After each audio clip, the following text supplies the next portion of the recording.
آج کا پہلا سوال ہے، جب کبھی بھی ہماری جانب سے لوگوں کو عقیدہ توحید کی اہمیت اور شرک کی سینسٹیوٹی سے متعلق آگاہ کیا جاتا ہے تو بعض لوگ اپنے علماء حضرات کے اکسانے پر صحیح بخاری اور صحیح مسلم کی ایک حدیث کا سہارا لیتے ہیں کہ نبی صلی اللہ علیہ وسلم کے فرمان کا مفہوم ہے، مجھے اپنے بعد تم سے شرک کا خوف نہیں ہے۔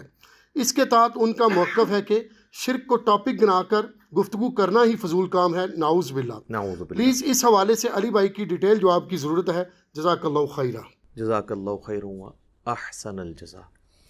میرے بھائیو، سب سے پہلے تو میں جواباً عرض کروں گا کہ یہ امت محمدیہ صلی اللہ علیہ وآلہ وسلم کا المیہ ہے کہ یہاں پر علماء سو نے بڑی نیک نیتی کے ساتھ بظاہر اس امت کا بیڑا غرق کیا ہے، نعوذ باللہ من ذالک، اور اس میں ان کا جو اعلی کار ہے، جو انسٹرومنٹ ہے ان کا، جو وہ چیزوں کو آؤٹ آف کنٹیکسٹ کوٹ کرنا ہے اور پک اینڈ چوز کرنا ہے، اپنی مطلب کی چیز بیچ میں سے چوز کر لینا اور جو پوری ڈاکٹرن ہے اس کو سائڈ پہ رکھ دینا۔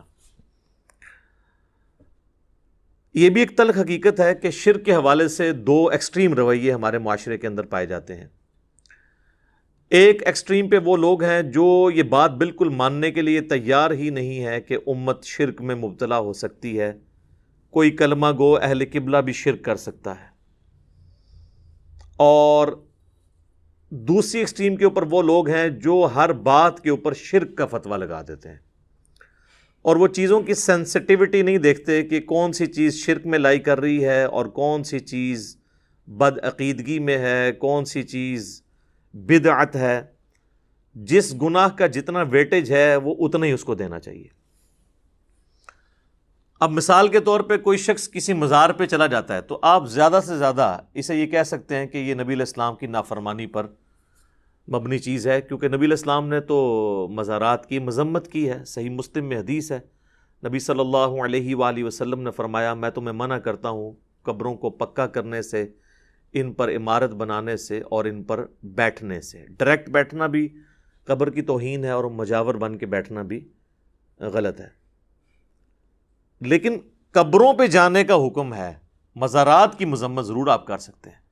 وہ بھی صحیح مسلم میں حدیث ہے، نبی صلی اللہ علیہ وآلہ وسلم نے فرمایا، میں تمہیں قبروں پہ جانے سے منع کیا کرتا تھا، اب میں تمہیں حکم دیتا ہوں کہ قبروں پر جاؤ تاکہ آخرت کی یاد آئے۔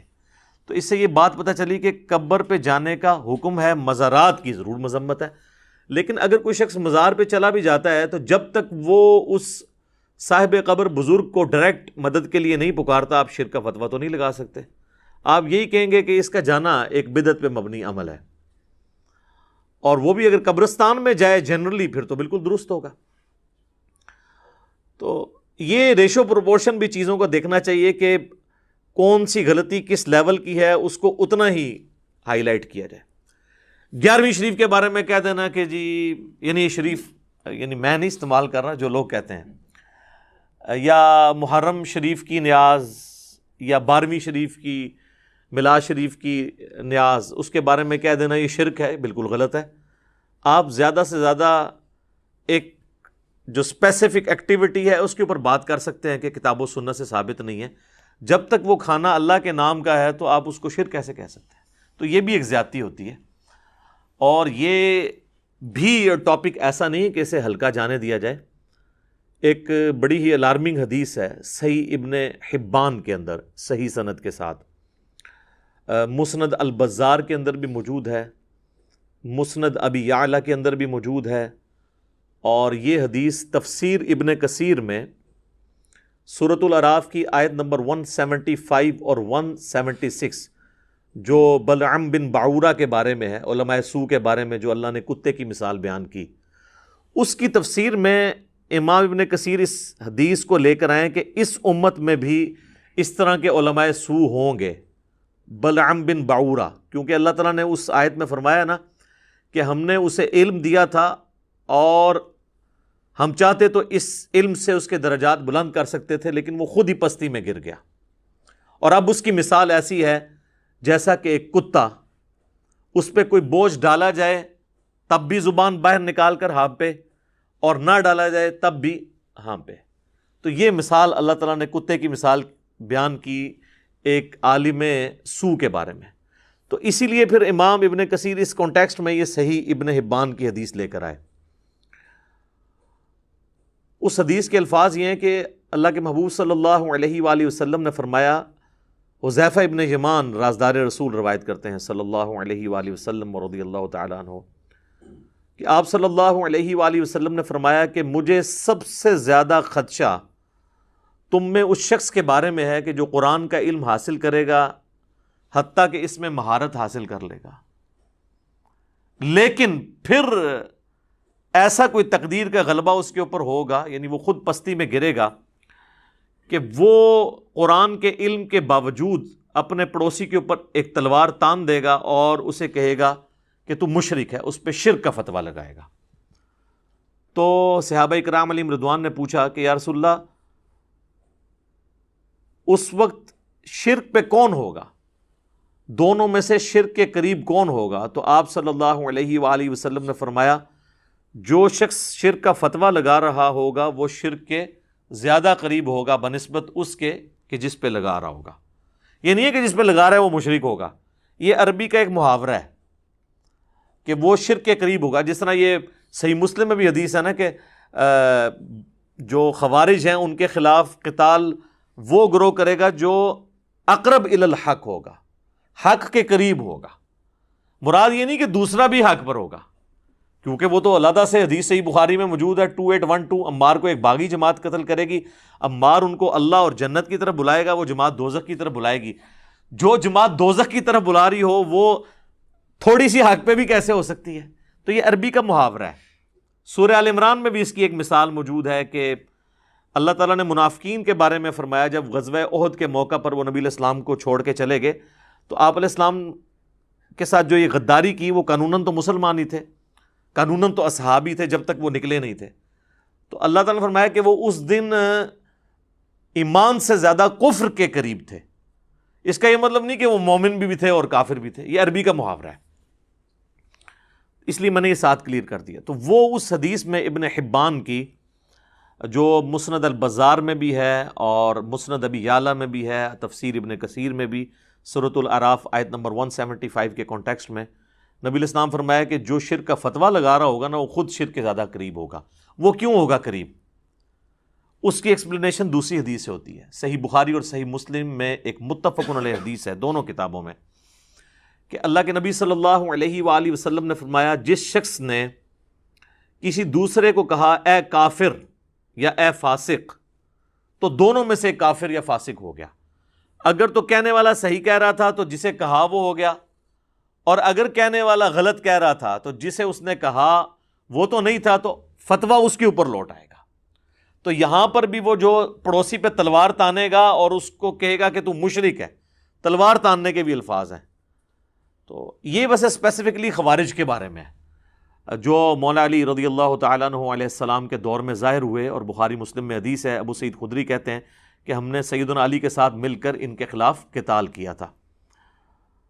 لیکن یہ سلسلہ وہاں پر رکا نہیں ہے، یہ سلسلہ قیامت تک جاری رہے گا. سنن نسائی میں حدیث ہے کہ خوارج قیامت تک نکلتے رہیں گے اور ان کا آخری گروہ جو ہے وہ دجال کے ساتھ مل کے مسلمانوں کے خلاف لڑے گا. ٹھیک ہے، تو یہ حضرت علی کے جو دشمن ہیں، ناصبی ہیں، خارجی ہیں، یہ ہمیشہ رہیں گے. ہم نے ان کو کافی حد تک ایکسپوز کر دیا اللہ کے فضل سے الحمدللہ.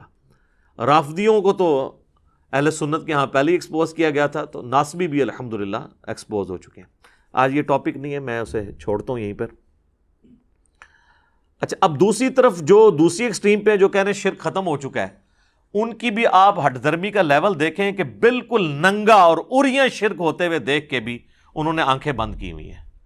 کیا اس وقت اہل تشیع کے ممبروں پر ان کا جو ایک خاص اسکول آف تھاٹ ہے نصیریہ، ان کے ذاکرین قابض نہیں ہیں اور وہ اعلانیہ نعوذ باللہ علی اللہ، حسین جل جلالہ یہ الفاظ استعمال کرتے ہیں، علی رازق، علی خالق، نعوذ باللہ، اور باقاعدہ اہل تشیع کے علماء نے ان پہ کفر کے فتوے. یہودی عیسائیوں میں سے تو نہیں وہ آئے، مسلمانوں کا ہی گروہ ہے، تو کلمہ گو بھی ہے، اللہ کے نبی علیہ السلام کو بھی آخری پیغمبر مان رہا ہے، اس کے باوجود سیدنا علی کے بارے میں بھی اس طرح کی بات کر کے تو وہ کلمہ گو مشرک کیا وہ نہیں ہے؟ اہل تشیع خود مانتے ہیں کہ ہاں جی ہماری صفوں میں کلمہ گو مشرک موجود ہیں. سید جواد نقوی صاحب نے باقاعدہ کہا ہے کہ اعلانیہ شرک ہے، تو وہ کلمہ گو مشرک ہے نا، ان کو آپ کافر مشرک تو نہیں کہیں گے. کافر مشرک تو ہوں گے یہودی، عیسائی، ہندو، بدھسٹ، یہ تو کلمہ گو مشرک ہے نا. اور اہل سنت کے ہاں بھی صوفیاء کے اندر پہلے تو یہ طبقہ بہت بڑے لیول پہ تھا، ابھی بھی اس کی باقیات جو ہے وہ جاہل صوفیاء کے اندر موجود ہیں. حلولیہ، جن کا یہ عقیدہ ہے کہ اللہ تعالیٰ انسان کے اندر حلول کر جاتا ہے، نعوذ باللہ من ذالک. اور یہ اتنا ایک مانا ہوا عقیدہ ہے صوفیاء کے ہاں کہ تصوف پہ جو پہلی باقاعدہ کتاب لکھی گئی فارسی زبان کے اندر، عربی میں تو اس سے پہلے بھی کتابیں موجود تھیں، فارسی زبان میں کشف المحجوب لکھی گئی. علی بن عثمان حجویری المتوفا 465 ہجری، انہوں نے تصوف کے 12 فرقے لکھے ہیں، اور اس میں انہوں نے لکھا کہ 10 جو ہیں یہ حق پر مبنی ہیں اپنے فروعی اختلافات کے باوجود، لیکن جو آخری 2 ہیں نا وہ گمراہی پر مبنی ہیں. اور ان میں سے انہوں نے ایک کہا حلولیہ، جن کا یہ عقیدہ ہے کہ اللہ انسان کے اندر حلول کر جاتا ہے، نعوذ باللہ، جس کی ہی آپ ایک سمجھ سکتے ہیں کہ فارم کسی حد تک یہ وحدت الوجود کا عقیدہ ہے، اگرچہ اگر اس کی تعویل ان سے پوچھی جائے تو وہ کچھ اور کرتے ہیں، اس پہ تو ہم فتویٰ نہیں لگاتے، لیکن جو عموماً وحدت الوجود کی تعبیر کی جاتی ہے وہ تو بڑی غلط ہے. ہماؤست پینتھیزم کا عقیدہ کہ خالق اور مخلوق میں کوئی فرق نہیں، خالق نے ہی مخلوق کا روپ نعوذ باللہ دھار لیا ہے. تو یہ حلولیہ کو تو خود صوفیاء اہل سنت کے گمراہ کہتے ہیں. تو یہ حلول کا عقیدہ کیا شرک کا عقیدہ نہیں ہے؟ حادث کو قدیم سے الگ کرنے کا نام توحید ہے. حادث ہم ہیں اور قدیم اللہ ہے. اور جب کوئی کہے کہ دونوں چیزیں ایک ہیں اور پھر کہ ہک ہے ہک ہے ہک ہے، جڑا ہک کی ڈھوں آ کے وہ کافر و مشرک ہے. جب یہ اشعار بولے جائیں کہ ایک کو جو 2 کہہ دے وہ کافر و مشرک ہے، حالانکہ ایک کو 2 کہنا ہی توحید ہے. خالق کو مخلوق سے الگ کرنے کا نام، قدیم کو حادث سے الگ کرنے کا نام توحید ہے. تو یہ عریاں شرک ہمیں نظر آ رہا ہے. ابھی تو میں ان چیزوں کی بات ہی نہیں کر رہا کہ جو فزیکلی آپ یوٹیوب پہ ویڈیوز دیکھ سکتے ہیں، لوگ قبروں کو ڈائریکٹ سجدہ تعظیمی نہیں ہے، سجدہ عبادت نہیں ہے، سجدہ تعظیمی ہے. وہ ہم ان بحثوں میں نہیں پڑھتے. کیا مسلمان کو یہ زیب دیتا ہے کہ قبر کے آگے جا کے جھک جائے؟ پھر ہندو جب ہمارا مذاق اڑاتے ہیں کہ یار ہم تو پھر بھی کھڑے ہوئے کو پوجتے ہیں، تم تو لیٹے ہوئے کو پوجتے ہو، پھر ہمیں برا نہیں لگنا چاہیے جب ہماری حرکتیں ایسی ہیں. ویسے علماء تو اسے کنڈیم کرتے ہیں، لیکن ان علماء کی جرت ہے کہ ان لوگوں کو روکیں، کیونکہ مزارات کے اوپر تو انہی علماء اور انہی پیر عظام کا قبضہ ہے. انہی مزارات کے اوپر ان بزرگوں کو کھڑے ہو کے کوئی گالی دے، سارے روکنے کے لیے پہنچ جائیں گے. اور اسی مزار کے اوپر اللہ کو گالیاں دی جا رہی ہیں. جی، شرک کرنے والا اللہ کو گالی دیتا ہے. سورہ مریم میں آیا کہ قریب ہے آسمان پھٹ پڑے، زمین شک ہو جائے اور پہاڑ ریزہ ریزہ ہو جائیں، ان دعوا للرحمن ولدا، جو رحمان کے لیے بیٹا تجویز کرتے ہیں. یعنی یہ بھی ایک شرک کی فارم ہے. اگر زمین و آسمان اور پہاڑوں کے احساسات ہوں تو ان پہ پھٹ پڑے جو اللہ کے ساتھ شرک کرتے ہیں. تو یہ اس قسم کے عقائد کرنا، جو چیزیں اللہ کے ساتھ خاص تھیں وہ غیر اللہ کے ساتھ کرنا، تو کیا یہ شرک کی کیٹیگری میں فال نہیں کرے گا؟ چاہے آپ اسے کہہ لیں کہ یہ اعتقادی شرک نہیں ہے، عملی شرک تو ہے نا. ہم نہیں کہتے عقیدے میں وہ مشرک ہیں کہ وہ اسے رب مان کے کر رہے ہیں، لیکن عملاً تو یہ شرک ہے نا. ایک تعظیمی والا بھی ایشو تھا، وہ بھی کل ہو گیا. سنن نبی داؤد میں حدیث ہے، سنن ابن ماجہ کے اندر حدیث ہے، اور یہ حدیث جو ہے وہ مشکات کے اندر بھی موجود ہے کہ ایک صحابی نے آ کر نبی صلی اللہ علیہ وآلہ وسلم کو سجدہ کیا. آپ نے فرمایا سر اٹھا، یہ کیا کر رہا ہے؟ اس نے کہا کہ میں ہیرا نامی شہر جو ہے کوفے کے پاس، وہاں گیا اور میں نے دیکھا کہ لوگ اپنے سردار کو سجدہ کرتے ہیں، تو آپ تو اللہ کے رسول ہیں، تو میں آپ کو کیوں نہ سجدہ کروں؟ تو آپ صلی اللہ علیہ وآلہ وسلم نے فرمایا کہ مجھے بتاؤ جب میں فوت ہو جاؤں گا اور تم میری قبر سے گزرو گے، کیا میری قبر پہ بھی سجدہ کرو گے؟ اس نے کہا نہیں یا رسول اللہ. یعنی اتنا ان کو بھی پتا تھا، جو ڈائریکٹ سجدہ کرنے والے ہیں ان کو بھی پتا ہے کہ قبر والا سجدہ ذرا مسئلہ خراب ہو جائے گا. تو پھر آپ نے فرمایا کہ اگر میں سجدہ جائز سمجھتا تو بیویوں سے کہتا کہ اپنے خاوندوں کو سجدہ کریں اس حق کے سبب جو اللہ تعالیٰ نے ان کو دیا ہے. آپ اندازہ کریں ایک صحابی کا اجتہاد بھی نبی علیہ السلام نے ریجیکٹ کر دیا ہے کیونکہ کتاب و سنت کی تعلیمات کے خلاف تھا. اجتہاد انہوں نے اپنی جگہ بالکل ٹھیک کیا تھا لیکن کتاب و سنت سے ٹکرا رہا تھا. تو سجدہ تعظیمی تو ویسے ہی اس امت میں ختم ہو چکا ہے. ان بحثوں میں ڈالنا اور انہی بحثوں نے راستہ کھولا ہے. وہ کہتے ہیں جی جو قبر پہ سجدہ کر رہے ہیں نا، آپ اس کو نا یہ کہیں کہ وہ مشرک تو نہیں ہے لیکن اس کا یہ عمل جو ہے نا وہ حرام ہے، سجدہ تعظیمی کر رہے ہیں. ہاں سجدہ عبادت کرے تو ہم اسے شرک کہہ دیں گے. بھئی سجدہ عبادت اور سجدہ تعظیمی والا چکر تو اس وقت ہوتا ہے جب بندہ زندہ سامنے موجود ہو.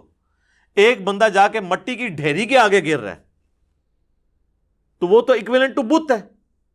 اور یہ میں اپنی طرف سے نہیں کہہ رہا، مسند امام احمد میں صحیح سند کے ساتھ یہ حدیث موجود ہے، الموطا امام مالک میں بھی ہے اور مشکات المصابیح کے اندر بھی موجود ہے. نبی علیہ السلام نے اپنے آخری وقت میں یہ دعا کی تھی، اللہم لا تجعل قبری وثنا یعبد، اے اللہ میری قبر کو ایسا بت نہ بننے دینا کہ لوگ اس کی پرستش شروع کر دیں. رسول اللہ کی قبر پہ ہمارے ماں باپ اولاد سب قربان، اور آپ اپنی قبر کو خود کہہ رہے ہیں کہ یا اللہ اسے بت نہ بننے دینا. زندہ بندے کو سجدہ کرنا اور ہوتا ہے لیکن قبر پہ اسی شخص کو جا کے کرنا، نبی علیہ السلام نے اس کے لیے لفظ وثن، بت کا لفظ استعمال کیا. اور اس کے آگے بھی الفاظ ہیں، اشتد غضب اللہ علی قوم اتخذوا قبور انبیائہم مساجدا، اللہ تعالیٰ کا شدید غضب ہوتا ہے ایسی قوم کے اوپر جو اپنے نبیوں کی قبروں کو سجدہ گاہ بناتے ہیں.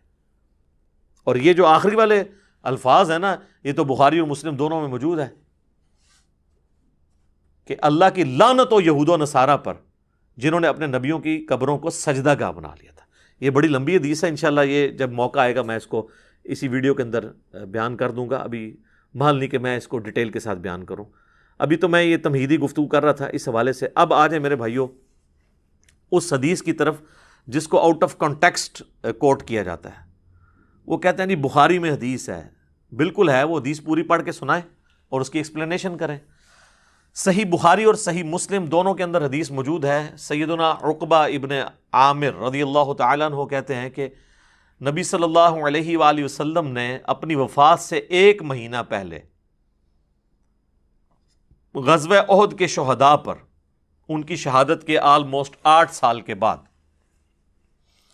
دوبارہ سے جا کر نماز جنازہ پڑھی ان کے قبرستان میں، اور آپ نے خطبہ قبرستان میں دیا کیونکہ عبرت والا خطبہ تھا. اور بخاری مسلم کے الفاظ ہیں کہ نبی علیہ السلام ہم سے اس طرح گفتگو کر رہے تھے جس طرح آپ زندوں اور مردوں دونوں سے جدا ہو رہے ہیں، یعنی وہ قبرستان بھی تھا ہم سے بھی. اور آپ صلی اللہ علیہ وآلہ وسلم نے فرمایا کہ دیکھو مجھے اپنے بعد تم سے یہ خطرہ تو اب باقی نہیں رہا کہ تم شرک کرنے لگو، البتہ مجھے اس بات کا ڈر ہے کہ تم دنیا کی مال کی محبت میں پھنس جاؤ گے. اور پھر آگے الفاظ ہیں کہ پھر اس مال کی محبت میں تم ایک دوسرے کو قتل کرو گے جس طرح اگلے لوگوں نے قتل کیا، اور پھر تم بھی تباہ و برباد کر دیے جاؤ گے جس طرح اگلے لوگ تباہ و برباد کر دیے گئے. وَلِعَاذُ بِاللَّهِ تَعَالَى. اور اب یہ حدیث پہ 15 منٹ بولا جا سکتا ہے کہ نبی علیہ السلام کی وفات کے بعد کس طریقے سے یہ معاملات بگڑے اور بنو امیہ نے کس طریقے سے نبی علیہ السلام کی اس امت کے اوپر ظلم ڈھائے اور ایک فتنوں کی تار بن گئی. میری کئی ایک ویڈیوز اس کے اوپر گواہ ہیں. جنگ جمل صفین و نہروان میں سیدنا علی رضی اللہ تعالیٰ عنہ اس امت میں ایک آخری کوشش تھے کہ اس فتنے کو کسی طریقے سے دبایا جاتا، لیکن ان کی شہادت ہو گئی، فتنہ دبا نہیں. سنن نسائی الکبریٰ کے اندر یہ حدیث ہے، المستدرک للحاکم کے اندر موجود ہے کہ نبی علیہ السلام نے سیدنا علی سے فرمایا تھا کہ تیری مثال میری امت میں صالح علیہ السلام کی قوم سمود کی اونٹنی کی سی ہے. انسانی تاریخ میں 2 بدبخت گزرے ہیں. اگلے زمانوں میں سب سے بڑا بدبخت وہ تھا جس نے اس اونٹنی کو قتل کیا جس کی وجہ سے اللہ کا عذاب آ گیا، اور میری امت کا سب سے بڑا بدبخت وہ ہوگا جو تیری داڑھی کو تیرے سر کے خون سے رنگ دے گا. تو جس طرح قوم سمود پہ عذاب آیا نا اس اونٹنی کو قتل کرنے کی وجہ سے، جو اللہ کی اونٹنی تھی. یہاں پر بھی اللہ کے اس ولی کو قتل کرنے کے پاداشت میں جس نے امت کو دوبارہ سے ابو بکر و عمر رضی اللہ تعالی عنہما علیہم السلام کی خلافت کی ڈگر پہ چلانے کی کوشش کی، اس امت پہ بھی ایسا عذاب مسلط ہوا کہ آج تک ہمیں دوبارہ اس طریقے سے اسلامی حکومت صحیح معنوں میں نصیب نہیں ہو سکی، سوائے بیچ میں 1-2-2.5 سال عمر بن عبدالعزیز کے ہیں. ادروائز آپ مسلمان حکومتیں کہہ سکتے ہیں، بنو امیہ، بنو عباس کی، یا سلطنت عثمانیہ کی، یا ایوبیوں کی، لیکن آپ یہ نہیں کہہ سکتے کہ وہ اسلامی حکومتیں تھیں. تو نبی علیہ السلام کے بعد یہ سب کچھ ہوا. یہ میں نے اس لیے بیچ میں ذکر کیا ہے کہ ڈاکٹر طاہر القادری صاحب نے یہ حدیث بیان کی نا، اور پھر انہوں نے اپنی پبلک کو ایکسپلائٹ کیا. انہوں نے کہا میں آپ کو پہلے ہی بتا دیتا ہوں، جب آپ مخالفین کے سامنے یہ حدیث رکھیں گے نا تو وہ کہیں گے یہ تو صحابہ کے بارے میں ہے کہ مجھے تم سے شرک کا خوف نہیں ہے، بلکہ یہ خطرہ ہے کہ دنیا کی مال کی محبت میں پڑ جاؤ گے اور ایک دوسرے کو قتل کرو گے. وہ کہتے ہیں جب یہ کریں نا تو ان کو آگے سے آپ نے، یعنی میری زبان میں ان کو پھکی دینی ہے آپ نے، جو یہ اس کی تشریح کریں گے ان کو کہنا اچھا پھر جرت کرو یہ کہو کہ یہ صحابہ پہ حدیث فٹ ہوتی ہے نا، تو صحابہ جو تھے وہ شرک میں مبتلا نہیں ہوئے تھے لیکن دنیا کے مال میں پھنس گئے تھے. اور یہ کون کہ 295 سی لوانی کسی نے اپنے ہوتے. حالانکہ معذرت کے ساتھ ڈاکٹر طاہر القادری صاحب حافظہ اللہ تعالی من الجنت والناس، ان سے زیادہ کس کو پتا ہے کہ بنو امیہ کس طریقے سے دنیا کی محبت میں مبتلا ہوئی، ان کو بتانے کی ضرورت ہے. لیکن ایک ٹکٹ میں 2 مزے کرتے ہیں یہ لوگ. ان کو نہیں پتا کیا ہوا ہے، جنگ جمل صفین نہروان کیوں ہوئی ہے، اس کے پیچھے کیا موٹیوز تھے، سب کو پتا ہے. آج میرا ٹاپک نہیں ہے، آپ یوٹیوب پہ میری کئی ویڈیوز ہیں، آپ دیکھ لیں، میرا کربلا والا ریسرچ پیپر پڑھ لیں. صحیح الاسناد احادیث کی روشنی میں اکثر بخاری و مسلم سے میں نے ان ایشوز کو ریزالو کیا. تو وہ کہتے ہیں آپ نے ان کو یہ کہنا ہے تو وہ خود بخود بیک فوٹ پہ چلے جائیں گے. نہ سر، ہم نہیں جائیں گے. آل امیہ کے خدمت گزار تو چلے جا سکتے ہیں، ہم تو نہیں جا سکتے. ہم تو پہلے ہی جناب چلتی پھرتی 302 ہیں علمی. کہ میرے بھائیوں واقعی ایسا ہوا ہے. اچھا دوسرا، اگر آپ نے محتاط اس کی تشریح کرنی ہے تو آپ یوں کریں کہ نبی علیہ السلام کے ڈائریکٹ مخاطبین صحابہ تھے. آپ فرمایا تم سے مجھے شرک کا خدشہ نہیں مگر دنیا کے مال میں پھنس جاؤ گے، اور صحابہ کے ذریعے پوری امت کو خطاب تھا. یہ بات تو طے ہے کہ پوری امت دنیا کے مال کے فتنے میں نہیں پھنسی. چند لوگ تو ہمیشہ اس فتنے سے آزاد رہتے ہیں نا. تو ہم کہتے ہیں صحابہ رہے ایکسکلوڈنگ بنو امیہ میرے نزدیک، اور آپ چلیں ان کو بیچ میں ڈال لیں تاکہ آپ کو بات سمجھ آ جائے کسی طریقے سے. تو نبی علیہ السلام کے مبارک زمانے میں صحابہ وہ گروہ تھے کہ جو حق پر قائم رہے اور ان سے شرک کا صدور نہیں ہوا، اور دنیا کی مال کی محبت میں وہ لوگ پھنسے جو نبی علیہ السلام کی وفات کے بعد مرتد ہو گئے.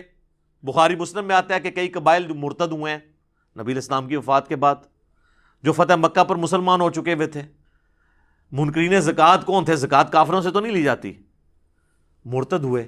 اور یہی ہیں جن کے بارے میں بخاری اور مسلم پہ آتا ہے کہ میرے حوض کوثر پہ کچھ اصحاب لائے جائیں گے اور میں کہوں گا اصحابی اصحابی، اور ایک حدیث میں اصیحابی اصیحابی، یہ تو میرے صحابہ ہیں.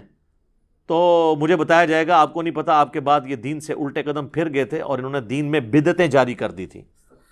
تو نبی علیہ السلام کہتے ہیں پھر میں بھی اس وقت وہی کہوں گا جو عبد صالح عیسیٰ ابن مریم کہیں گے، اے اللہ جب تک میں ان میں موجود رہا ان پر گواہ تھا، جب تو نے مجھے اٹھا لیا پھر تو ہی ان پر گواہ ہے.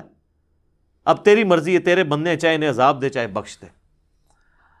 اور نبی علیہ السلام فرماتے ہیں پھر میں کہوں گا سحقن سحقن لمن غیر بعدی، ان کو مجھ سے دور کر دو جنہوں نے میرے بعد میرے دین کو بدل دیا.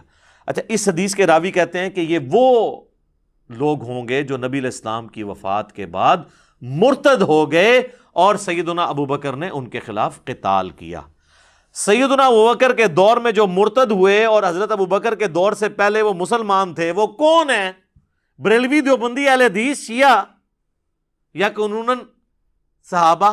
اسی لیے اصحابی اصحابی کے الفاظ ہیں. یہ لے آتے ہیں امتی امتی والے طریق کو، وہ الگ سے ہے. یہاں تو اسپیسیفکلی یہ ہے.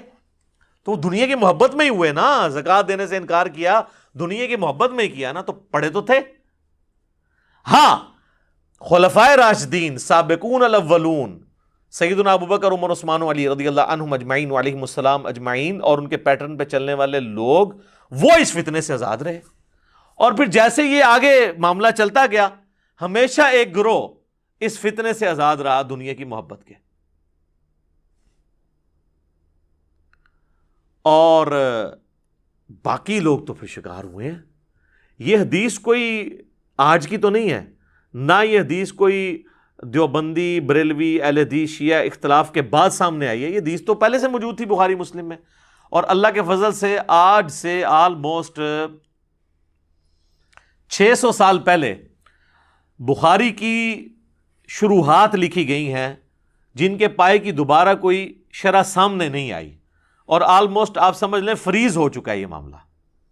پہلی شرح ابن حجر اسقلانی کی فتح الباری ہے، المتوفا 852 ہجری، ایک شافعی عالم ہے.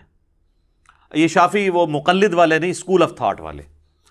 اور دوسری شرح ہے علامہ بدر الدین عینی کی، المتوفا 855 ہجری، عمدۃ القاری. جناب آپ فتح الباری اٹھائیں، عمدۃ القاری اٹھائیں، دونوں نے اس حدیث کی شرح میں کہ مجھے تم سے یہ خطرہ نہیں کہ تم میرے بعد شرک میں مبتلا ہو جاؤ گے مگر خطرہ ہے کہ دنیا کے مال میں پھنس جاؤ گے، لکھا ہے. انہوں نے کہا کہ اس میں کوئی شک نہیں ہے کہ اوورآل امت شرک سے بچ کے رہی ہے، لیکن اس کے باوجود کئی گروہ ایسے ہیں جو کلمہ گو ہو کر بھی، مسلمان ہو کر بھی شرک میں مبتلا ہوئے ہیں. لہٰذا اس حدیث میں جو بشارت ہے وہ اس اعتبار سے ہے کہ پوری امت مشرک نہیں ہوگی. مجھے تم سے شرک کا خدشہ نہیں، یعنی مراد یہ کہ تم سارے مشرک نہیں ہو جاؤ گے میرے بعد، پوری امت نہیں مشرک ہوگی، ہاں چند لوگ ہو جائیں گے. اور یہ کون لکھ رہا ہے؟ ابن حجر اسقلانی اور بدر الدین عینی. انہوں نے تو خیر لکھا، میں اس کو بخاری مسلم سے پروف کروں گا اس بات کو کہ انہوں نے بالکل ٹھیک لکھا کہ پوری امت نہیں ہوگی. المستدرک للحاکم میں صحیح سند کے ساتھ حدیث ہے 399 نمبر کہ نبی علیہ السلام نے فرمایا کہ میری امت کبھی بھی گمراہی پر جمع نہیں ہوگی، جماعت پر اللہ کا ہاتھ ہے. یعنی پوری امت گمراہ نہیں ہوگی. بنی اسرائیل تو سارے ہی گمراہ ہو گئے تھے نا، لیکن میری پوری امت گمراہ نہیں ہوگی. جو سنن نبی داؤد میں بھی حدیث ہے کہ میری امت کے 72 فرقے دوزخ میں جائیں گے، ایک جو ہے نا وہ حق پہ قائم رہے گا. الجماعہ امت کی مین سٹریم، 72 کلمہ گوئی ہیں جو دوزخ میں جا رہے ہوں گے. پھر بخاری اور مسلم دونوں میں حدیث ہے کہ میری امت کا ایک گروہ قیامت تک حق پر قائم رہے گا، کوئی نقصان پہنچانے والا ان کو نقصان نہیں پہنچا سکے گا، وہ غالب رہیں گے یہاں تک کہ قیامت قائم ہو جائے. ایک گروہ، باقیوں کے لیے تو کہہ دیا 72 جب کہہ دیے دوزخ میں ہے تو ایک کے لیے. لہذا وہ جو حدیث ہے نا مجھے تم سے شرک کا خدشہ نہیں مگر دنیا میں مبتلا ہو جاؤ گے، تو وہ جو شرک کے خدشے سے پاک ہے نا وہ ایک ہی گروہ ہے، لیکن دنیا کی محبت میں ہو جائے گا، اور اس میں کئی لوگ ہوں گے جو نہیں بھی ہوں گے. یہ جو بخاری اور مسلم کی حدیث ہے نا اس کی شرح جو ہے نا وہ ایک اور حدیث سے ہو جاتی ہے جو سنن نبی داؤد کے اندر ہے اور مشکات میں بھی، کہ قیامت اس وقت تک قائم نہیں ہوگی جب تک میری امت کے قبائل مشرکین سے جا کر نہ مل جائیں اور بتوں کی پوجا نہ شروع کر دیں. نبی علیہ السلام نے فرمایا کہ بتوں کی پوجا وہ شروع کر دیں گے میری امت کے لوگ، تو وہ پہلے بت پرست نہیں ہوں گے، بعد میں شروع کریں گے. ورنہ جو پہلے بت پرست تو حضور کے زمانے میں موجود تھے. اور میری امت میں 30 جھوٹے دجال پیدا ہوں گے جو دعوے نبوت کریں گے. وَأَنَا خَاتَمُ النَّبِيِّينَ لَا نَبِيَّ بَعْدِي، اور میں خاتم النبیین ہوں، میرے بعد کوئی نبی نہیں. اور میری امت کا ایک گروہ قیامت تک حق پر قائم رہے گا، کوئی نقصان پہنچانے والا ان کو نقصان نہیں پہنچا سکے گا. یہ جو آخری الفاظ ہیں نا یہ وہی ہیں جو بخاری اور مسلم میں تھے. اور پوری حدیث سے پتہ چلا کہ امت میں گمراہیاں آئیں گی لیکن ایک گروہ حق پر قائم رہے گا. تو وہ ایک گروہ کے لیے بشارت ہے کہ وہ شرک میں نہیں مبتلا ہوگا، باقی سب کے سب کسی نہ کسی فارم میں چلے جائیں گے. تو یہ اس حدیث کی شرح احادیث کی روشنی میں نے کی، اور بزرگوں کے اقوال تو میں نے پہلے بتا دیے ہیں فتح الباری سے اور عمدۃ القاری سے، تاکہ کسی کو وہم نہ آئے کہ یہ اپنی کوئی ذاتی تفسیر بیان کر رہا ہے. اس کے علاوہ کئی ایک احادیث ہیں جو ہماری اس ڈاکٹرن کو سپورٹ کریں گی. اس میں ایک ٹاپ آف دا لسٹ وہ حدیث ہے جو بخاری اور مسلم دونوں میں موجود ہے. نبی صلی اللہ علیہ وآلہ وسلم نے فرمایا کہ تم بھی اگلے لوگوں کی پیروی شروع کر دو گے قدم با قدم، بالشت بر بالشت، حتیٰ کہ اگلے لوگوں میں سے اگر کوئی لوگ گوہ کے سوراخ میں داخل ہوئے تو تم بھی وہی کام کرو گے۔ صحابہ کرام علیہم رضوان نے پوچھا یہ اگلے لوگوں سے مراد کیا یہود و نصارہ ہیں؟ تو آپ صلی اللہ علیہ وآلہ وسلم نے فرمایا کہ اگر وہ لوگ مراد نہیں ہیں تو پھر کون سے لوگ مراد ہیں؟ یعنی یہود و نصارہ والی خرابیاں تمہارے اندر آئیں گی۔ اچھا، وہ بریلویوں کے ایک اسکالر ہیں ڈاکٹر اشرف آصف جلالی صاحب، وہ توحید کانفرنس کرتے ہیں، اور وہ توحید کانفرنس کے اندر توحید نہیں بیان ہوتی، شرک کی ہر فارم کو وہ توحید بنا کر پیش کرتے ہیں، اور توحید پر حملہ کرنے والی ہر چیز کو جسٹیفائی کرتے ہیں، نام انہوں نے وہ توحید، جیسے ہماری بھی مسجدوں میں لکھا ہوا ہے علیکم بسنتی و سنت الخلفاء الراشدین المہدیین، ٹھیک ہے، حق چار یار نعرہ، لیکن تعلیمات جو ہے وہ حق چار یار کے بعد آنے والے لوگوں کی بیان کر رہے ہوتے ہیں، بالکل الٹ چل رہے ہوتے ہیں، نعرہ حق چار یار کا ہے اور فضائل بعد والوں کے بیان ہو رہے ہوتے ہیں، کیونکہ یہ دونوں تو بیک وقت نہیں ہو سکتے۔ اگر ایک بندہ کہ میں مولا علی کی فضیلت بھی بیان کروں اور مولا علی کو گالیاں دینے والے اس کے خلاف جنگیں کرنے والے کی بھی فضیلت بیک وقت بیان کروں تو یہ کھلا تضاد ہے، یہ تو پاسبل نہیں ہے۔ ہاں، احترام صحابیت اپنی جگہ، وہ اپنی جگہ موجود ہے، لیکن فضائل بڑھا چا کر تو نہیں آپ بیان کر سکتے۔ تو وہ کہنے لگے یہ حدیث جو ہے نا بخاری اور مسلم کی کہ شرک کا خدشہ نہیں ہے، اسی کی تفسیر میں وہ توحید کانفرنس کرتے ہوئے کہتے ہیں کہ یہ جو حدیث یہ لوگ بیان کرتے ہیں نا کہ جی تم بھی اگلے لوگوں کی پیروی کرو گے، تو اس سے مراد ہے کہ اس امت میں یہود و نصارہ کے فیشن آنا شروع ہو جائیں گے، اور کہتے ہیں دیکھیں نا جی وہ یہود و نصارہ والا لباس مسلمان بھی پہن رہے ہیں، اور ان کی ساری کے سارا دین لباس میں گھسا ہوا ہے۔ یہود و نصارہ کی گاڑیاں جو انہوں نے استعمال کرتے ہیں، یہود و نصارہ کے فری میں گفٹ ملے ہوئے ان کو، وہ جو چھتر موبائل جن کو میں کہتا ہوں یہ اسمارٹ فون، وہ اس میں ان کو کوئی یہود و نصارہ کی پیروی نظر نہیں آتی، آ کے پینٹ شرٹ اور ٹائی کے اوپر آ کے کھڑے ہو جاتے ہیں۔ حالانکہ یہ جو حدیث ہے سنن ابی داؤد کی، من تشبہ بقوم فہو منہ، جس نے جس قوم کی مشابہت اختیار کی وہ ان میں سے شمار کیا جائے گا، اس سے مراد مذہبی جو ہے وہ مشابہت ہے۔ کوئی شخص صلیب لٹکا لیتا ہے یا سکھوں والا کڑا پہن لیتا ہے یا ماتھے پہ سندور لگا لیتا ہے، باقی جو دنیاوی اعتبار سے تو تہمت جو ہے وہ ہندو بھی پہن رہے ہیں، مسلمان بھی پہن رہے ہیں، ٹائی ہندو بھی پہن رہے ہیں، سکھ بھی پہن رہے ہیں، عیسائی بھی پہن رہے ہیں۔ ویٹیکن سٹی کے پوپ نے تو ٹائی کو نہیں لگائی ہوئی ہے، سلیب لٹکائی ہوئی ہے، تو سلیب نشان ہے، ٹائی ایک الگ سے چیز ہے۔ تو ان کا سارے کا سارا دین پھر اس میں گھس جاتا ہے، اور کہتے ہیں جی یہ یہود و نصارہ کے فیشن کی بات ہے کہ نبی علیہ السلام نے فرمایا کہ تم بھی وہی کام شروع کر دو گے، اس سے مراد شرکیہ چیزیں نہیں ہیں۔ ہم کہتے ہیں نا، آپ لوگ اکثر کہتے ہیں نا یہ شان نزول دسو جی، کہتے ہیں نا اے لبو ہوں پھر شان نزول تمہیں میں دسنا اے، بلکہ لبنا کیا تو میں لب لیا جائے اور پھڑو انہوں سنبھالو۔ اس کا شان نزول جو ہے وہ جامعہ ترمذی میں موجود ہے، شان ارشاد، وہ حدیث مشکات کے اندر بھی موجود ہے کہ نبی صلی اللہ علیہ وآلہ وسلم غزوہ حنین کے موقع پر اپنے اصحاب کے ساتھ جا رہے تھے، راستے میں ایک درخت دیکھا جسے ذات انوات کہا جاتا تھا، اور مشرکین جنگ پہ جانے سے پہلے اپنا اسلحہ اس کے اوپر لٹکاتے تھے جنگ میں برکت کے لیے کہ ہمیں اس کی برکت سے فتح نصیب ہو جائے گی، جس کی باقیات آج تک ہیں۔ آپ بھی درباروں پہ جو درخت ہیں ان کے اوپر آپ مختلف کلرز کی ٹاکیاں اور وہ جو ہے وہ کپڑے کے ٹکڑے باندھتے ہیں۔ تو صحابہ نے کہا کہ یا رسول اللہ آپ بھی ہمارے لیے کوئی اس طرح کا ایک درخت مقرر کر دیں کہ ہم بھی وہاں پہ برکت کے لیے اسلحہ لٹکائیں۔ تو نبی علیہ السلام کو جلال آیا، فرمایا سبحان اللہ، اللہ پاک ہے، معذوف تھا عما یشرکون، ہر اس شرک سے جو اس کے ساتھ منسوب کیا جاتا ہے۔ پھر آپ نے فرمایا تو تم نے وہی بات کر دی جو موسیٰ علیہ السلام کے ماننے والوں نے کی تھی۔ پھر نبی علیہ السلام نے سورۃ الاعراف کی آیت نمبر 138 تلاوت کی کہ موسیٰ علیہ السلام کے اصحاب جب ان کے ساتھ ایک بت کے پاس سے گزر رہے تھے جس پہ لوگ دھیان کر کے بیٹھے تھے، انہوں نے کہا آپ بھی ہمارے لیے کوئی اللہ کا ایک بت مقرر کر دیں کہ ہم اس پہ دھیان کریں۔ تو نبی علیہ السلام فرمایا جو تم نے مجھ سے برکت کے لیے درخت کی ڈیمانڈ کی ہے نا، یہ جسٹ لائک اسی طریقے سے ہے جیسے موسیٰ کے اصحاب نے اللہ کا بت مانگا تھا۔ اب کسی نے نہیں کہا یا رسول اللہ ہم کو یہ تو نہیں کہہ رہے ہم نے درخت کے آگے جھکنا ہے، ہم نے تو برکت لینی ہے۔ یہ کہتا ہے جب تک وہ 7 اذان نہ لگ جائیں شرک نہیں ہوگا۔ وہ تو تواڈے نماز بھی نہیں لگتے پوری طریقے نال، تو تہاڈی تو نماز بھی نہیں ہوندی۔ کہانیاں بنائی ہوئی ہیں. صحابہ کو نہیں پتا تھا کہ یا رسول اللہ ہم تو برکت کے لیے کہہ رہے ہیں, صرف اسلحہ ٹچ کرنا ہے, آپ ہمیں پکڑ کے بتوں کے اوپر ڈال رہے ہیں کہ یہ بت کھڑا کر رہے ہیں, ہم آپ کے تربیت یافتہ ہیں, ہم نے کہاں سے. پھر آپ نے وہاں پہ فرمایا کہ تم بھی اگلے لوگوں کے پیچھے چل پڑو گے. یہ وہی حدیث بخاری اور مسلم کی, اس کی شرح, شان نزول, شان ارشاد یہ ہے.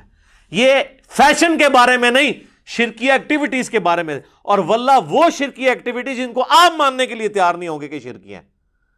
آپ کو یہ کہا جانا ہے کوئی درخت ہے اس کے ساتھ لوگ برکت کے لیے کوئی چیز ٹچ کرتے ہیں, آپ کہیں گے جی بدعت کہنا, جی اس کو شرک تو نہ کہیں. نبی علیہ السلام تو کہہ رہے ہیں یہ تو بت کے مترادف ہے.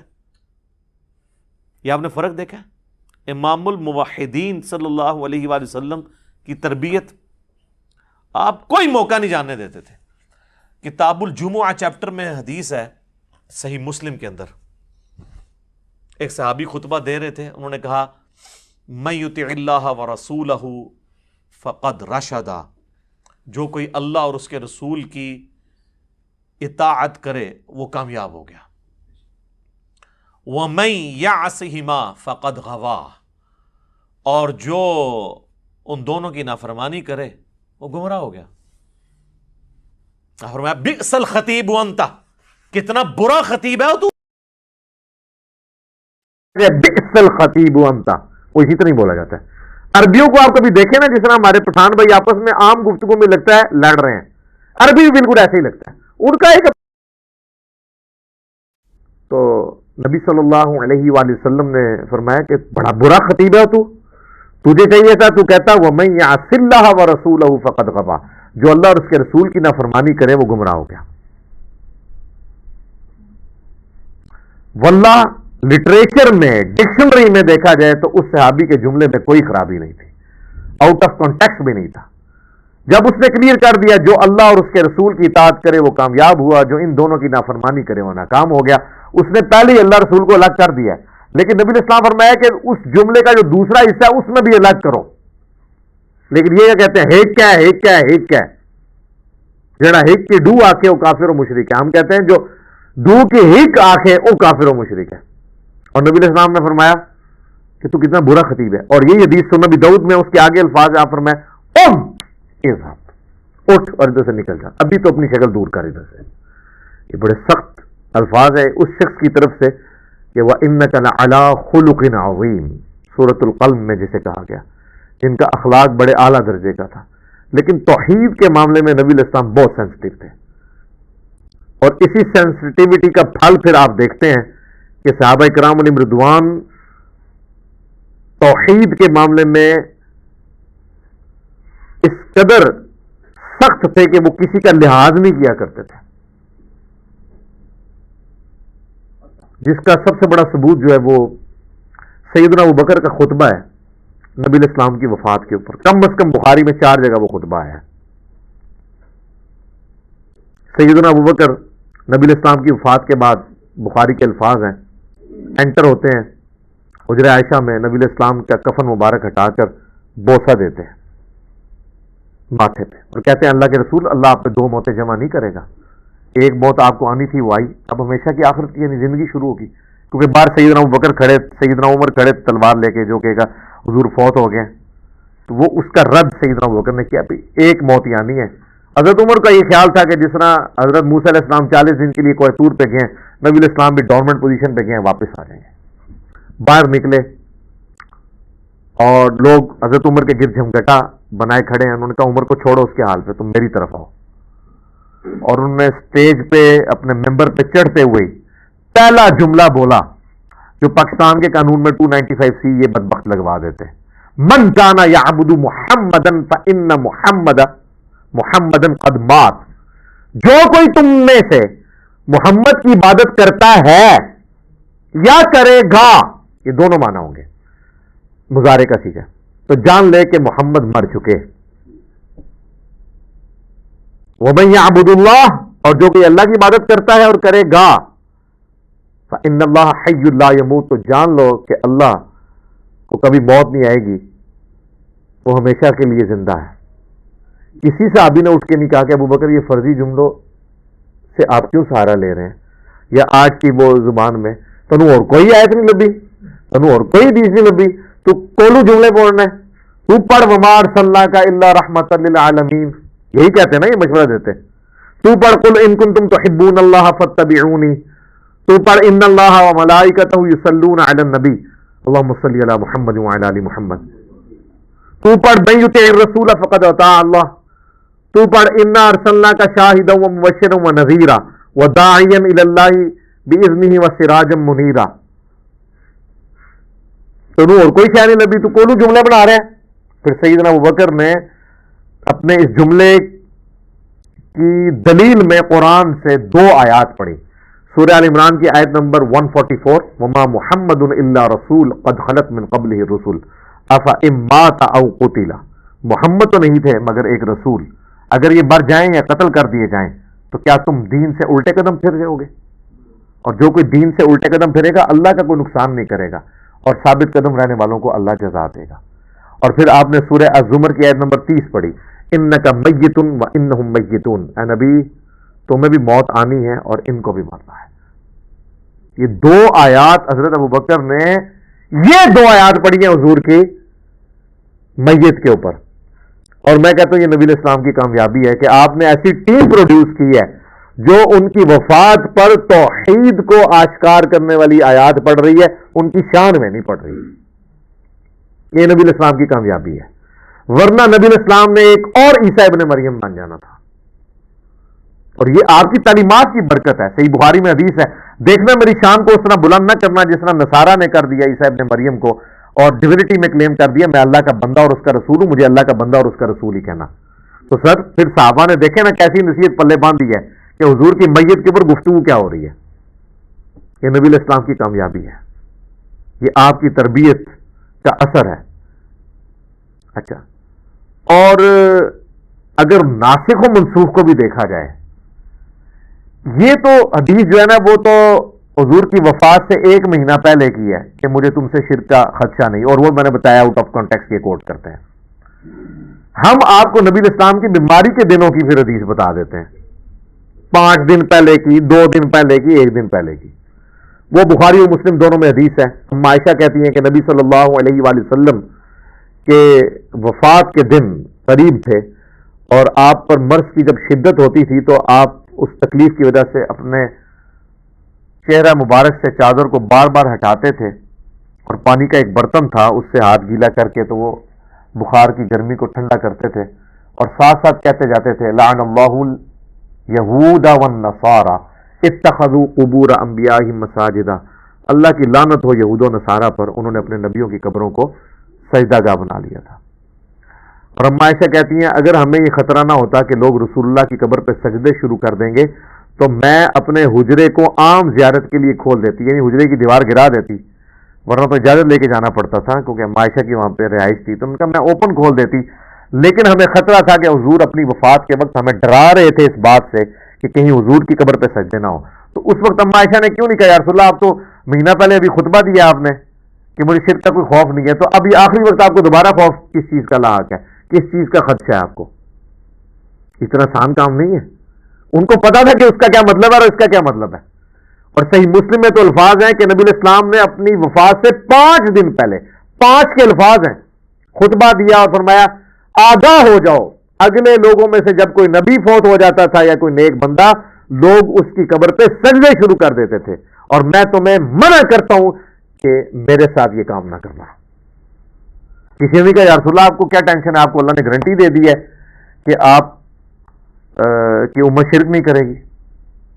اور پھر وفات کے دنوں میں مسند امام احمد میں اور الموطا امام مالک میں مشکات میں بھی حدیث موجود ہے، نبی علیہ السلام دعا کیا کرتے تھے اللہم لا تجعل قبری وثنا یعبد، اے اللہ میری قبر کو ایسا بت نہ بننے دینا کہ لوگ اس کی عبادت کریں.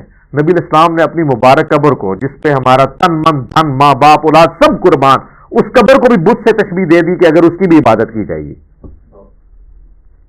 اور پھر آگے الفاظ ہیں اشتد غضب اللہ علی قوم اتخذوا قبور انبیائہم مساجدا، اللہ تعالیٰ کا شدید غضب نازل ہوتا ہے یا ہو ایسی قوم پر جو اپنے نبیوں کی قبروں کو سجدہ گاہ بناتی ہے. ایک اور بڑی دقت انگیز حدیث ہے، اما عائشہ ہی روایت کرتی ہیں، بخاری اور مسلم کے الفاظ ہیں کہ حضور کی بیماری کے دن تھے، مسلم میں الفاظ ہیں کہ آپ کے آخری دن چل رہے تھے، اور حضور کی تین بیویاں ایک جگہ جمع ہیں، ام عائشہ، ام سلمہ، ام حبیبہ۔ تو ام سلمہ اور ام حبیبہ آپس میں گفتگو کر رہی ہیں کہ جب ہم حبشہ گئے تھے تو ہم نے وہاں ایک ماریا نام کا گرجا دیکھا تھا جہاں پہ کچھ تصویریں لٹکی ہوئی تھی۔ ہائے ہائے ہائے، حضور بیماری کے عالم میں آپ نے جب یہ گفتگو سنی ہے تو آپ فوراً متوجہ ہوئے۔ آپ فرمایا ان کی یہی تو خرابی تھی، جب ان کا کوئی نیک بندہ یا نبی فوت ہو جاتا تھا وہ اس کی قبر کے اوپر تصویریں لٹکا دیتے تھے اور پھر وہاں پہ سجدے شروع کر دیتے تھے۔ وہ لوگ قیامت والے دن بدترین مخلوق بنا کے اٹھائے جائیں گے جو اپنی نبیوں کی قبروں پر سجدے کرتے تھے اور وہاں پہ ان کی تصویریں لٹکاتے تھے۔ سر اس امت کو تو چھوڑ دیں، انہوں نے نبیوں کی تصویریں کیا لٹکانی ہے؟ انہوں نے تو آپ جائیں مارکیٹ میں جا کے بزرگوں کی تصویریں خرید لیں اور باقاعدہ نام لکھیں یہ فلانا بزرگ ہے فلانا بزرگ ہے۔ چلو اس میں کچھ زندہ بھی ہیں، ان کو تو ہم کہہ سکتے ہیں یہ وہی ہیں، 800 سال پرانے بزرگوں کی تصویریں۔ وہ کہتے ہیں کہ وہ خواب میں زیارت ہوئی ہے، تو اس سے انہوں نے پھر نہ وہ نقشہ اس کا بنوا لیا۔ تو یار کتنے تابعین تبا تابعین اور بعد کے لوگ ہیں جن کو رسول اللہ کی خواب میں زیارت ہوئی ہے، انہوں نے تو کوئی اپنی یاداشت سے حضور کی تصویر نہیں بنوائی۔ کہ آپ کس طرف امت کو لے کے جا رہے ہیں؟ والعیاذ باللہ تعالی۔ تو نبی صلی اللہ علیہ وآلہ وسلم نے اپنی امت کو اتنی واضح تعلیمات دی کہ جس میں کوئی خدشہ نہیں ہے کہ کوئی شخص اس چکر میں پڑ جائے کہ وہ ان چیزوں کو ہلکا جانا ہے، اور یقین جانے جو لوگ ہلکا جانتے ہیں پھر وہ اس کے اندر مبتلا بھی ہو جاتے ہیں، اور جو لوگ اس کے سینسٹیوٹی کو سمجھتے ہیں وہ پھر اس فتنے سے بچ بھی جاتے ہیں۔ میں اپنی گفتگو کو کنکلوڈ کرتا ہوں اسی کانٹیکسٹ میں سورۃ الانعام کی آیت نمبر 82 اور اس کے کانٹیکسٹ میں بخاری و مسلم کی ایک حدیث ہے۔ سورۃ الانعام کی آیت نمبر 82 ہے، الذین آمنوا ولم یلبسوا ایمانہم بظلم اولئک لہم الامن وہم مہتدون۔ جو لوگ ایمان لے کر آئے اور ایمان لانے کے بعد اپنے ایمان میں شرک کی آمیزش نہیں ہونے دی، ایمان لانے کے بعد ایمان میں شرک نہیں آنے دیا، مرتد کے الفاظ نہیں ہیں، یعنی ایمان کے ساتھ شرک نہیں ہونے دیا، یعنی کلمہ گو مشرک نہیں بنے، وہ امن میں ہوں گے اور وہی لوگ ہدایت یافتہ ہیں۔ بخاری مسلم کے الفاظ ہیں اس حدیث کے کانٹیکسٹ میں۔ عبداللہ ابن مسعود کہتے ہیں جب یہ آیت نازل ہوئی ہم تو سب پریشان ہو گئے، کیونکہ ہم تو ظلم کا معنی لیتے ہیں گناہ، تو کون سا ایسا شخص ہے جو یہ دعویٰ کرے کہ مجھ سے کوئی بھی گناہ نہیں ہوتا، اور اللہ تو فرما رہا ہے کہ جو ایمان لانے کے بعد گناہ نہیں کرے گا وہی امن میں ہوگا، تو یا رسول اللہ ہمارا کیا بنے گا؟ آپ فرمایا اس سے مراد وہ گناہ نہیں ہے۔ آپ نے سورہ لقمان کی آیت نمبر 13 تلاوت کی، ان الشرک لظلم عظیم، بے شک شرک سب سے بڑا ظلم ہے۔ اب کسی صحابی نے کہا یا رسول اللہ وہ شرک تو ختم ہو چکا ہے، یہاں آپ شرک کیوں مراد لے رہے ہیں؟ کبھی ایسے ہو سکتا ہے کہ ہم ایمان لانے کے بعد بھی شرک کریں؟ کلمہ کو مشرک تو کوئی ٹرم ہی نہیں ہے، بس ایمان لے آئے تو آپ مسلمان ہو گئے، جو مرضی کرتے رہیے۔ اور حضور فرما رہے ہیں کہ شرک اس سے مراد ہے کہ ایمان کے اندر شرک نہ ملاوٹ کرے۔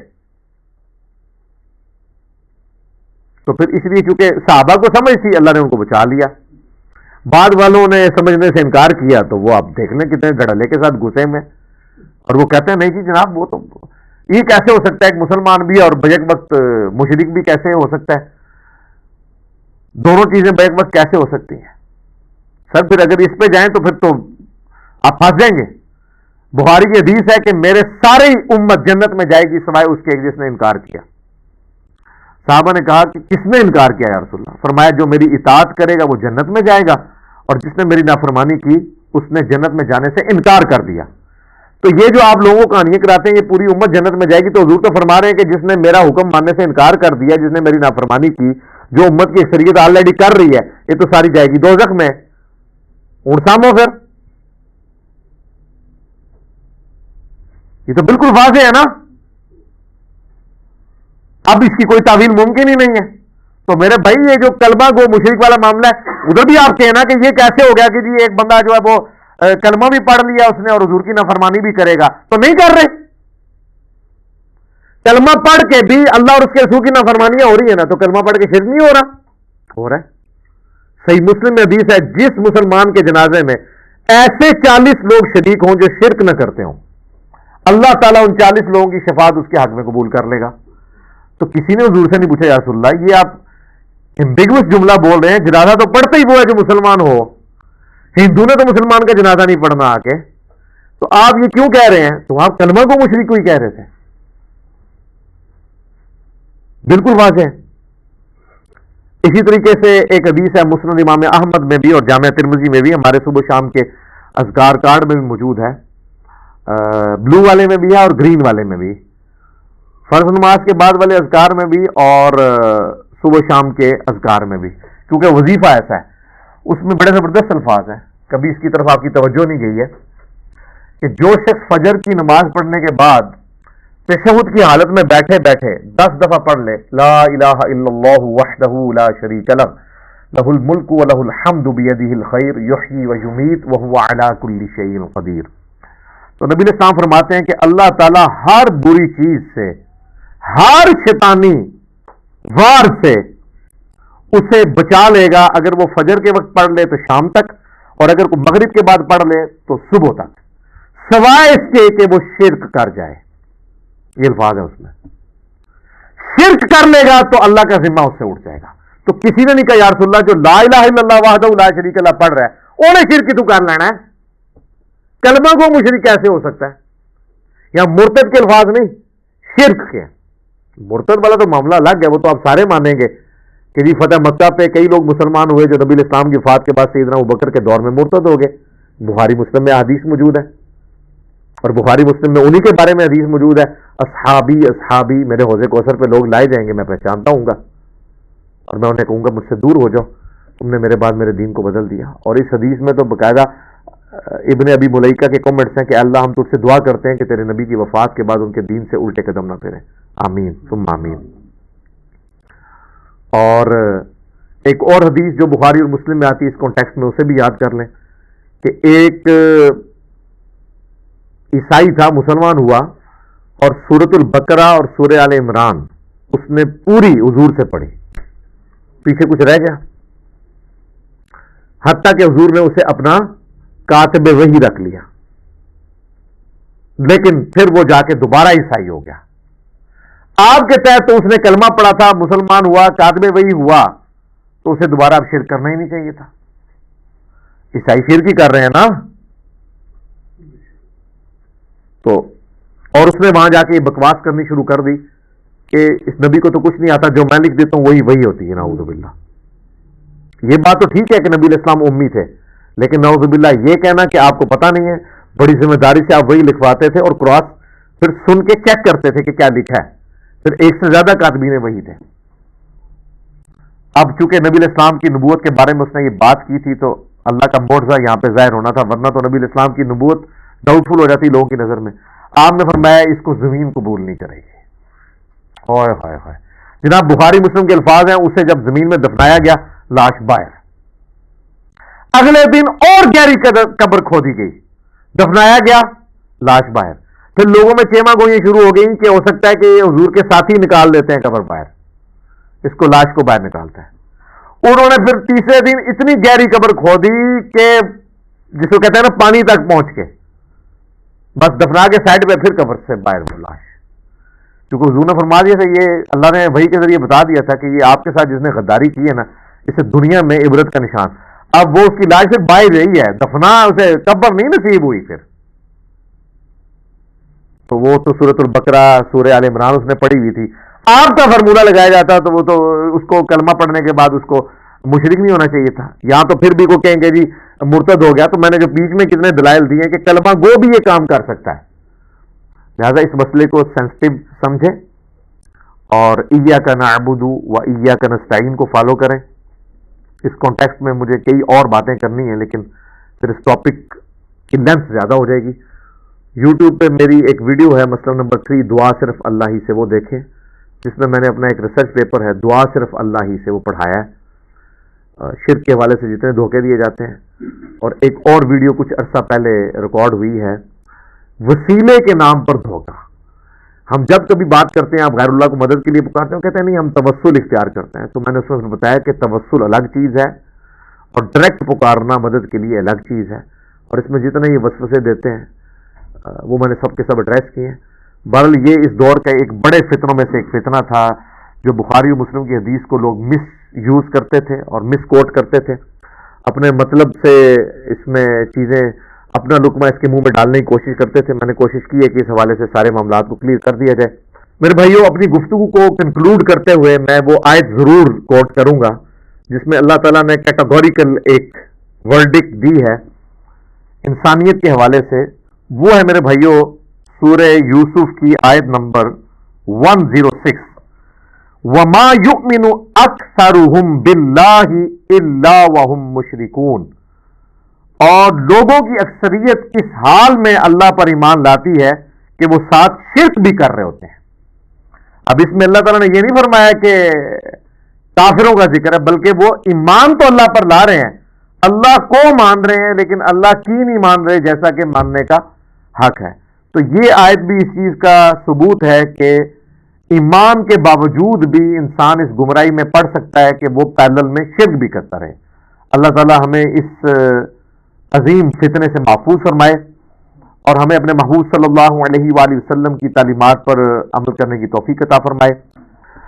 آخر میں بڑی عاجزی کے ساتھ آپ سب سے ریکویسٹ کروں گا کیا کہ مرنے سے پہلے اے مسلمان کر لے اس پہ غور، کتابوں کا خدا اور ہے، بابوں کا خدا اور.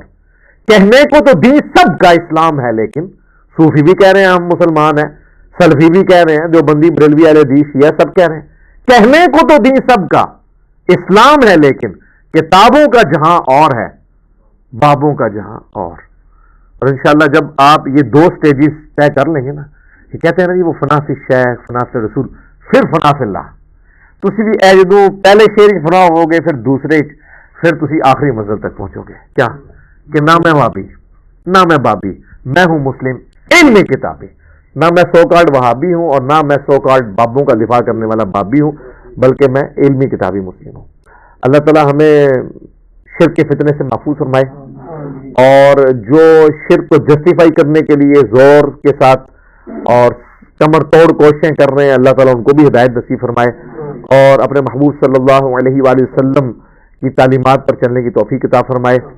سبحانک اللہم و بحمدک، اشہد ان لا الہ الا انت، استغفرک و اتوب الیک، وما علینا الا البلاغ المبین.